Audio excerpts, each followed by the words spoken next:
აგროსექტორში საგაზაფხულო სამუშაოები აქტიურ ფაზაშია, თუმცა ფერმერული მეურნეობები გარკვეული გამოწვევების წინაშე დგანან. საწვავზე ფასების მატება მსოფლის მეურნეობის სფეროს წარმომადგენლებს ხარჯები მნიშვნელოვნად გაუზარდათ, თუ როგორ აისახება დიზელის გაძვირება აგროსასურსათო პროდუქციის წარმოებაზე და კიდევ რა პრობლემების მოგვარებაა აუცილებელი ხარისხიანი მოსავლის მისაღებად.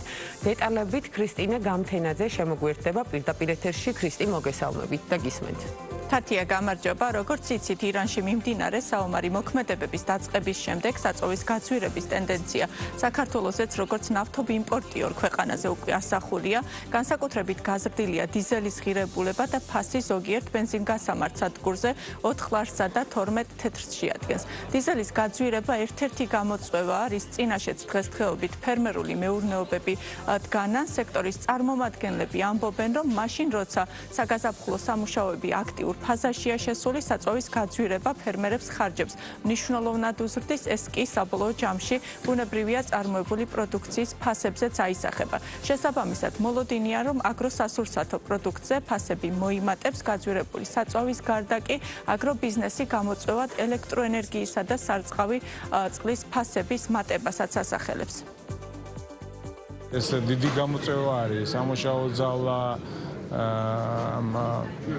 სადისტრიბუციო კომპანიებისგან გაზის წყალი იქნება თუ დენი მატება ფასების დიდი გამოწვევა ჩვენთვის ასევე საწვავა.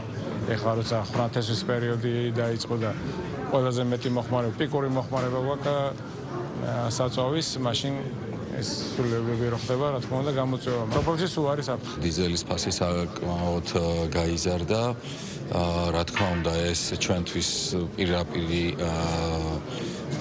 დარტყმა, ესე რომ ვთქვათ, იმიტომ რომ დიზელის ძირითადად ჩვენი ტექნიკა, კულტივაცია, ტრაქტორები, მექანიზაცია, ყველაფერი დიზელზე ვართ. ჩვენ საწვავზე ვართ დამოკიდებული, ამიტომ საწვავის ფასის ზრდას და აი ამ სოფლიოში დღევანდელი სიტუაციის ამ საწვავის და ენერგიის ზრდას მე ვფიქრობ, რომ გარკვეული რა თქმა უნდა თავისი დისკომფორტი მოყვება. ეს არის ერთ-ერთი დიდი მნიშვნელოვანი ნაწილი ჩვენი დანახარჯების შესაბამისად ფასის მომატება გაზდის ჩვენს დანახარჯებს. არა, სფეროსაც გააჩნია, ხო? ანუ მეცხოველებაში შეიძლება რაღაცა ექსტენსიურ მეცხოველებაში იმ ხელაზე პირდაპირ დავარდყავს, როგორც ვთქვათ, ინტენსიურ მეურნეობაში, რომელსაც ყოველთვის ჭირდება ტრაქტორმა უნდა იმუშაოს შიგნით. ანუ ძალიან ბევრი მიმართულება არის. ამავე დროს ეს არის მარსრული პროდუქციის მოყვანა, რომელსაც ასევე პირდაპირ ურტყავს საწვავის ხარჯები. კიდევ ერთი პრობლემა, რის წინაშეც აგროსექტორის წარმომადგენლები დგანან, კლიმატური პირობების გამო მომატებული საფრთხეებია.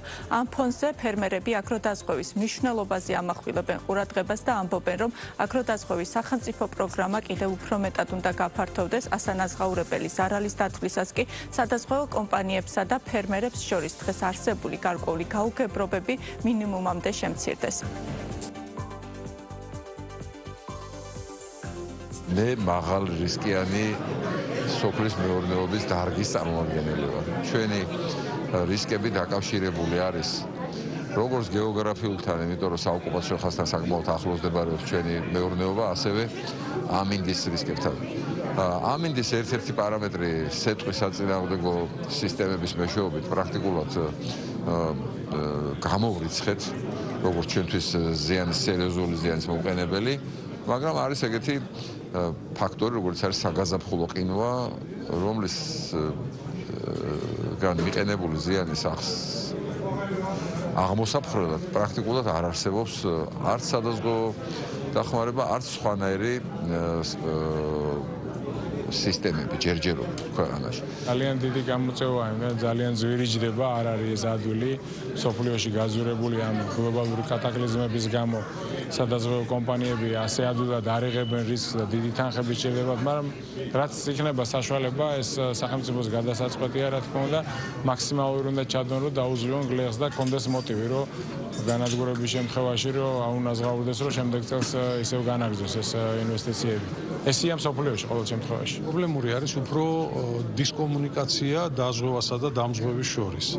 ვფიქრობ, რომ დაზღვევის გარეშე ჩვენი დარგი არ არსებობს, აუცილებლად უნდა იყოს და აქ უფრო მეტად უნდა დეტალიზაცია მოხდეს, ხანდახან არის შემთხვევა, როდესაც აი დამზღვევს გონია, რომ ეს დავუშვათ თანხის მოცულობა პირობები არ არის სწორი, დამზღვევსაც სჭირდება უფრო მეტი ინფორმატიულობა.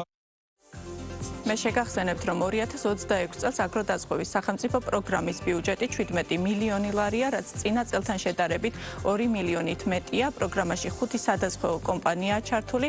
2014 წლიდან დღემდე კი პროგრამის ფარგლებში 72,000-მდე ბენეფიციარზე გაცემულია 194,000-ზე მეტი სადაზღვევო პოლისი.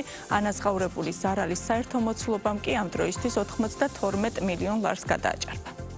ქრისტი, მადლობა. ქრისტინე გამთენაძე საუბრობდა ბიზნეს პარტნიორის პირდაპირ ეთერში.